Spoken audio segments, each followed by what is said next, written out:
ఇల్లేమో దూరం, అసలే చీకటి గాఢంధకారం, చేతిలో దీపం లేదు, కానీ గుండెల నిండా ధైర్యం. Dibin tutarsa bak telaşa böyle zulme gülme. Dinamit elde gidene dek bir bekle mesela yani. Yarına yeni bir tövbe gelse keşke 20 ton jöleyle beni de güldürenler olsa mesela yani. Dibin tutarsa bak telaşa böyle zulme gülme. Dinamit elde gidene dek bir bekle mesela yani. Yarına yeni bir tövbe gelse keşke 20 ton jöleyle beni de güldürenler olsa mesela yani.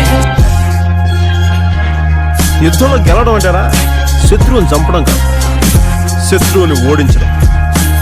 ఓడించడమే యుద్ధం యొక్క లక్ష్యం, చంపడం కాదు. నేను trend follow, trend set చేస్తా. ఎంతమంది ఉన్నారన్నది ముఖ్యం కాదు, ఎవడున్నాడన్నది ముఖ్యం.